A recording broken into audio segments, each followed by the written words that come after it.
So hello guys, welcome back to my channel. So दोस्तों, इस video में बात करने वाले हैं बैंक निफ्टी के बारे में। निफ्टी का वीडियो मैंने ऑलरेडी कल डाल दिया था, बट उससे पहले आप सभी को बहुत बहुत थैंक यू, क्योंकि कहीं ना कहीं हमारे अब 2000 सब्सक्राइबर भी पूरे हो गए हैं।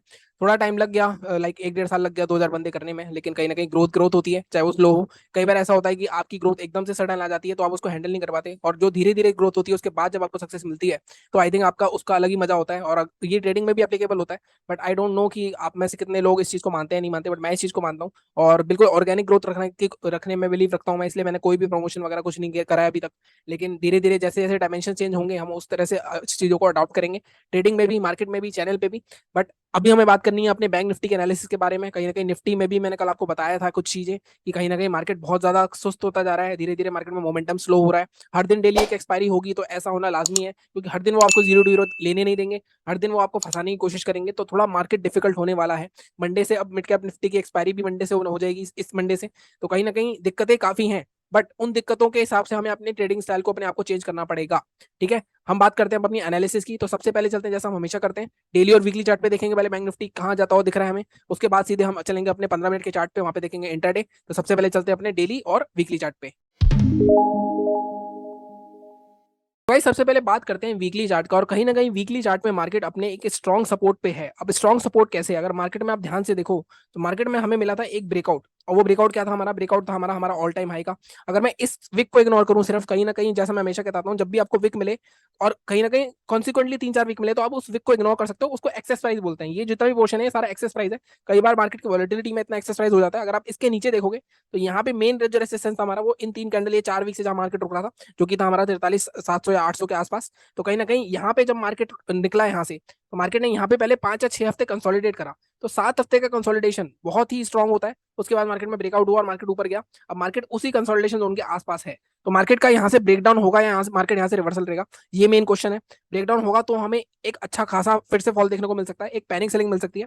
बट मेरा कंसर्न इतना है कि मार्केट ऑलरेडी लगातार, अगर आप देखोगे, 46 374 से ऑलमोस्ट 43 हजार, मतलब ऑलमोस्ट 2,500 3,000 पॉइंट मार्केट ऑलरेडी गिर चुका है। तो यहाँ पे एक हम एक्सपेक्ट कर रहे हैं कि कहीं ना कहीं एक ग्रीन कैंडल वीकली चार्ट पे मिले, उसके बाद मार्केट नीचे तोड़ेगा कहीं ना कहीं, अगर तब मार्केट में एक पैनिक फॉल आ सकता है, या ग्रीन कैंडल अगर यहाँ से रिवर्सल होगा तो रिवर्सल भी हो सकता है। लेकिन कहीं ना कहीं मार्केट में सेंटिमेंट्स अभी क्लियर नहीं है, किसी कुछ भी हो सकता है। अगर मैं सिंपल प्राइस एक्शन की बात करूं, तो प्राइस एक्शन के हिसाब से मार्केट में ये जो ब्रेकआउट हुआ था हमारा, ये ब्रेकआउट जोन था, ये सपोर्ट की तरह काम करना चाहिए, क्योंकि स्ट्रॉन्ग सपोर्ट है। यहाँ पे 7 हफ्ते मार्केट होल्ड करा है। तो वीकली चार्ट के हिसाब से अगर मैं देखूं, अगर मैं बोलूं कि आपको अगर सेलिंग की पोजीशन बनानी है, तो जब तक ये वाला जो हमारा रेंज था, ये जो रेंज है, इसका लो रेंज तब तक ब्रेक नहीं होगा, तब तक हम सेलिंग की पोजीशन नहीं बनाएंगे। तो इसकी लो रेंज क्या है हमारा, तो ये लेवल हम मार्क कर लेना सीधे। ये हमारा लेवल आएगा 43,250। तो 43,250 के नीचे मार्केट अगर 30 मिनट की कैंडल को क्लोज करता है, उसके बाद ही हम पोजीशन बनाएंगे। इसके नीचे निकलता है मार्केट, तो मार्केट आपको इजीली यहाँ तक देखने को मिल सकता है 42,000 या 42,300, मतलब ऑलमोस्ट 1,000 पॉइंट का फॉल आपको एक कैंडल देखने को मिल सकती है। लेकिन ये इस वीक होगा या नहीं होगा, इसके बारे में अभी नहीं कह सकते, क्योंकि कहीं ना कहीं यहाँ पे सपोर्ट भी है। अब यहाँ पे दोनों पोजीशन बन सकती है। मान लो मार्केट डेली चार्ट पे नीचे जाता है, मान लो 43,200 के आसपास जाता है मार्केट, और यहाँ से एक हैमर टाइप की कैंडल बना देता है यहाँ पे, तो कहीं ना कहीं ये बहुत अच्छी पोजीशन होगी यहाँ से बाइंग पोजीशन बनाने की। तो उस केस में आप क्या करोगे, तो डेली चार्ट, मैं आपको ये बोलूंगा, इस वीक आप 30 मिनट को होल्ड करो थोड़ा। आई थिंक डेली चार्ट पे वेट करना चाहिए। बस दिक्कत उसमें ये होगी, अगर मार्केट एक ही दिन में यहाँ तक आ गया, तो आपकी पोजीशन मिस हो जाएगी, इसलिए मैं 30 मिनट रखवाता हूँ। फिर भी अगर बाइंग करनी है हमें, तो बाइंग के लिए हम डेली चार्ट ही रखेंगे। डेली चार्ट में हम क्या करेंगे, इस तरह की अगर नीचे जाके मार्केट हैमर कैंडल बनाता है मंडे को, उसके हाई के ऊपर हम पोजीशन बनाएंगे, इसका लो का स्टॉप ले सकते हैं, तब यहाँ से हमें 1,000 1,500 पॉइंट की रैली मिल सकती है, एटलीस्ट यहाँ तक की 44,950 के आसपास तक की। तो कहीं ना कहीं यहाँ पे दोनों पोजीशन बनती है। अगर मैं वीकली पोजीशन की बात करूँ, जो पोजीशन बनाते हैं, अगर मार्केट नीचे निकलता है 43,250 के नीचे, डेली चार्ट या 2 घंटे 3 घंटे सस्टेन कर जाता है, तब हम 1,000 पॉइंट का फॉल और देख सकते हैं। यहाँ पे अगर नीचे जाके रिवर्सल दिखा देता है मंडे को, और हैमर टाइप की कैंडल बना देता है, या कोई बुलिश कैंडल बनाता है, उसके हाई के ऊपर हम बाइंग की पोजीशन बनाएंगे। टारगेट हमारा उस केस में ऑलमोस्ट उसके हाई के ऊपर सस्टेन करना चाहिए, उस कैंडल के ऊपर, तब हम जाके वैल्यूएशन बनेंगे। उसके बाद टारगेट हम अपना ये वाली जो रेंज है हमारी, अगर आप ये देखोगे, ये रेंज यहाँ के हाई तक का रख सकते हैं, 44,800 के आसपास तक का, मतलब 1,000 पॉइंट के आसपास हमें दोनों साइड ट्रेड मिल सकता है इस बार वीकली पोजीशन में। तो बहुत ही ईजी लग रहा है। लेकिन जैसा मैंने कहा, मार्केट यहाँ पे 7 हफ्ते कंसोलिडेट करा है, अगर मार्केट यहाँ पे 1 2 हफ्ते और कंसोलिडेट करेगा तो कोई बड़ी बात नहीं होगी, और जितना कंसोलिडेट करेगा हमारे लिए भी उतना बेटर रहेगा। तो जब तक मार्केट इस जोन में रहे, तब तक आप क्वांटिटी अपनी थोड़ी छोटी ट्रेड करना, क्योंकि कहीं ना कहीं यहाँ पे आपको दिक्कत आ सकती है। अगर क्वांटिटी आप बड़ी करते हो, इमीडिएटली सडन आपको रिवर्सल देखने को मिलेंगे। 2 3 दिन से मार्केट यही कर रहा है। कहीं ना कहीं वीकली चार्ट के हिसाब से हमें ये पोजीशन दिख रही है। जैसे मैंने कहा कि बाइंग अगर ये होगी, अगर मान लो मार्केट मार्केट कहीं इस रेंज के बीच में कहीं ओपन हुआ, नीचे नहीं गया, फिर भी हुआ, उसके बाद भी हमारा बाइंग का जो लेवल बनेगा, अब आप देखो बाइंग का लेवल जो हमारा बनेगा वो ये बनेगा 44,500 के आसपास, 44,550 के आसपास। अब यहाँ पे क्यों बनेगा, अब देखो ये जो मेन रेसिस्टेंस है, इस ये रेंज के बाहर जब तक मार्केट नहीं निकलेगा, इसके ऊपर आप ज्यादा नहीं 500 550 पॉइंट का ले सकते हो, मार्केट 45,000 तक के टारगेट के लिए जा सकते हो। बट बाइंग में अगर 44,500 तक, क्योंकि मार्केट ऑलरेडी 43,800 के आसपास खड़ा हुआ है, तो कोई अच्छा लाइक पोजीशन बनाने का अच्छा वो सोच नहीं होगी, क्योंकि कहीं ना कहीं मार्केट ऑलरेडी 700 पॉइंट मूव कर चुका होगा। तो यहाँ पे अगर बनाओ भी पोजीशन 44,550 के ऊपर, तो थोड़ी सी कम क्वांटिटी में बनाना। लेकिन मार्केट में अगर नीचे जाके ऊपर आके रिवर्सल दिखाता है यहाँ से, तो एक अच्छी पोजीशन बन सकती है हमारी। तो ये बात होगी हमारी वीकली चार्ट की, बहुत ही सिंपल सी एनालिसिस रखी है मैंने, और इसी तरह मार्केट को परफॉर्म करना चाहिए मेरे हिसाब से तो। और अगर मार्केट में कोई पैनिक फॉल आता है, तो वो 43,250 के नीचे आएगा, तब आपको वही 1000 पॉइंट का फॉल देखने को मिल सकता है। बट इस वीक थोड़ा सा मुश्किल लग रहा है मुझे, कहीं ना कहीं इस वीक मुझे लग रहा है ये पैसे खा सकते हैं। ठीक है, या एक दो दिन मार्केट रुक के गिर सकता है। अब चलते हैं सीधे इसको डेली चार्ट पे सिंक करते हैं।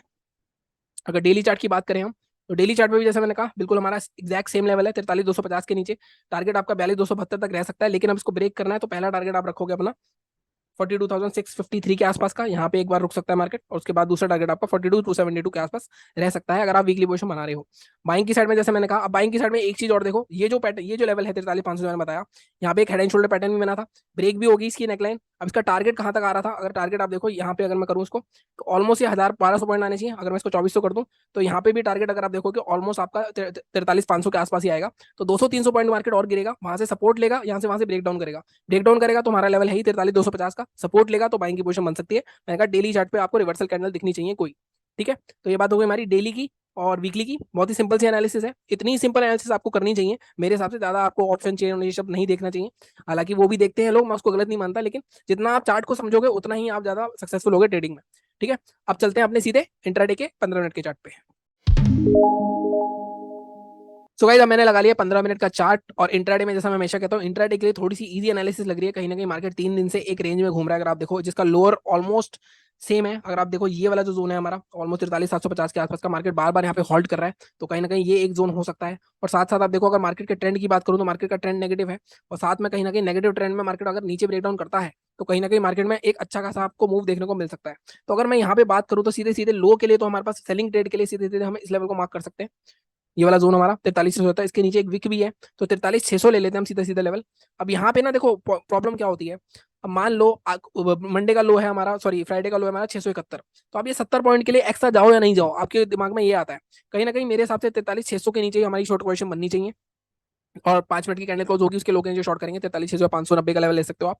टारगेट हमारे यहाँ पे, अब यहाँ पे दिक्कत ये होगी कि टारगेट आपके छोटे रहेंगे। टारगेट छोटे कैसे, क्योंकि साइकोलॉजिकल लेवल के पास है। 590 के नीचे ट्रेड करोगे तो आपका पहला टारगेट ऑलमोस्ट 43,500 के आसपास आएगा, मतलब 70 90 100 पॉइंट के आसपास का। और मैक्सिमम टारगेट आपका रहेगा 43,450, जो मैं हमेशा बताता हूँ कि जब भी साइकोलॉजिकल लेवल के पास हो, उसके 50 पॉइंट नीचे और 50 पॉइंट ऊपर के आसपास मार्केट एक वॉलेटिलिटी जोन बनाता है। तो कहीं ना कहीं मार्केट में सेलिंग के लिए हमें क्या करना है, सेलिंग 43,590 के नीचे करोगे। थोड़ा सा एग्रेसिव जो खेलना चाहता है वो मार्केट में, ये जो ओपनिंग है ना हमारी 43,750 या 43,650, इसके नीचे भी शॉर्ट कर सकता है। एक मैं टच लगा देता हूँ यहाँ पे, जो थोड़ा एग्रेसिव बंदा है, या आधी क्वांटिटी आप यहाँ डाल सकते हो, आधी क्वांटिटी इसके बाद कहीं ना कहीं। लेकिन जो सेफ लेवल है वो 43,600 के आसपास है, एक स्ट्रॉन्ग सेलिंग आ सकती है 43,600 के नीचे, क्योंकि बहुत स्ट्रॉन्ग सपोर्ट भी है कहीं ना कहीं वो। बाइंग की बात करते हैं, बाइंग में अगर मैं ध्यान से देखूं, तो यहाँ से अगर मैं एक ट्रेंड लाइन बनाने की कोशिश करूं, तो यहाँ से एक, अगर आप ध्यान से देखो, तो एक ट्रेंड लाइन का रेसिस्टेंस आ रहा है। मार्केट बार बार इस चीज पे रुक रहा है। मार्केट में देखो, एक बार, दो बार, तीन बार, ऑलमोस्ट बार बार मार्केट ने रेसिस्टेंस लिया है। अब इसका ब्रेकआउट होगा तो इसके बाद, जैसे मैं हमेशा बताता हूँ, ट्रेंड लाइन के ब्रेकआउट से कुछ नहीं होता, प्रीवियस स्विंग ब्रेक होना चाहिए। अब प्रीवियस स्विंग इस केस में अगर मैं यहीं पे बात करूँ, तो प्रीवियस स्विंग हमारा ये वाला जोन आएगा 43,964। अब 43,964 कहाँ पर है, ये बिल्कुल साइकोलॉजिकल लेवल के आसपास है। तो हमारे बाइंग लेवल, जैसे मैं हमेशा बताता हूँ, 50 पॉइंट हमें ऊपर करना पड़ेगा। तो हमारा एग्रेसिव लेवल कौन सा बन जाएगा, एग्रेसिव लेवल बन जाएगा जिसको थोड़ा सा जल्दी एंट्री लेना है, 43,950 के ऊपर बाय कर सकता है। टच लगा देता हूँ। जो सेफ लेवल है हमारा वो रहेगा 44,080 या 44,060 के ऊपर। इसके ऊपर एक स्ट्रॉन्ग शॉर्ट कवरिंग रैली आ सकती है। तो जैसे मैंने कहा, नीचे सेलिंग में एग्रेसिव लेवल मैंने आपको बताया, मतलब एग्रेसिव इन द सेंस जो थोड़ा रिस्क लेने वाला बंदा है, तो यहाँ ट्रेड कर सकता है। पीछे बैकएंड पे प्रॉफिट है आपके पास, तब आप ट्रेड कर सकते हो। आपके पास बैकएंड पे प्रॉफिट नहीं है, आपको फिर भी यहाँ पे ट्रेड लेना है, तो अगर आप 100 क्वांटिटी करते हो, तो 50 यहाँ डाल दो, 50 नीचे डाल दो, 50 यहाँ डाल दो, 50 ऊपर डाल दो। सेफ लेवल ये है 43,069 के आसपास। और टारगेट हमारा क्या रहेगा, टारगेट फर्स्ट हमारा रहेगा 43,200, 44,200 सॉरी। यहाँ पे एक शॉर्ट कवरिंग रैली आ सकती है। दूसरा टारगेट आप रखोगे अपना 44,300 तक का। यहाँ 200-250 पॉइंट की रैली मैं देख रहा हूँ, और ये हो सकता है एक दो कैंडल में ही मिल जाए आपको कहीं ना कहीं यहाँ पे, क्योंकि मार्केट बहुत कंसोलिडेट करा है। ठीक है, तो बाइंग के लेवल से हो गए, सेलिंग के लेवल हो गए। ग्लोबल मार्केट बिल्कुल फ्लैट पड़े हुए हैं, कुछ भी नहीं है उसमें गैप अप गैप डाउन के रिगार्डिंग। बट कल मॉर्निंग में, मंडे में कुछ सेंटिमेंट चेंज होते हैं और गैप अप हो जाता है। मान लो ये जो रेंज है हमारी 44,069 के नीचे नीचे कहीं ओपन होता है, या 44,050 के नीचे ओपन होता है, तो यहाँ पे हमें रेंज देखनी पड़ेगी। अगर यहाँ पे कुछ शूटिंग स्टार बनाता है 5 मिनट पे, तो कहीं ना कहीं मार्केट फिर से रेसिस्टेंस ले सकता है, तो उसके लोग नहीं शॉर्ट कर सकते हो। अगर मार्केट गैप डाउन ओपन होता है, जिसके चांसेस थोड़े कम लग रहे हैं मुझे। गैप डाउन फिर भी 43,500 के आसपास कहीं ओपन होता है, तो अगेन साइकोलॉजिकल लेवल के आसपास है। यहाँ पे ऐसे लेवल्स होते हैं जब मार्केट आपको दिखाएगा नीचे ब्रेक डाउन करके, फिर रिवर्सल कर देगा, क्योंकि पुट राइटर यहाँ पे एक्टिव हो जाएंगे। तो यहाँ पे हमें रेंज या कोई कैंडल स्टिक पैटर्न देखना पड़ेगा अगर रिवर्सल का ट्रेड करना है। नीचे की साइड ट्रेड करोगे तो अगर मान लो मार्केट में गैप डाउन होकर भी स्ट्रॉन्ग रेड कैंडल बन गई यहाँ पे, जब भी स्ट्रॉन्ग 5 मिनट की कोई कैंडल बनती है उसका लो बहुत इंपॉर्टेंट होता है। लो टूटता है तो अगेन 100-150 पॉइंट का मूव आता ही आता है उसमें। तो इस तरह से आप एक स्ट्रेटेजी ये भी ले सकते हो। ठीक है, तो ये थी हमारी आज की analysis. Once again thank you so much for 2000 subscriber. इसी तरह चैनल को लाइक करो, शेयर करो, सपोर्ट करते रहो। टेलीग्राम चैनल भी ज्वाइन कर सकते हो। बाकी मिलता हूँ मैं आपसे अगले वीडियो में। Thank you so much.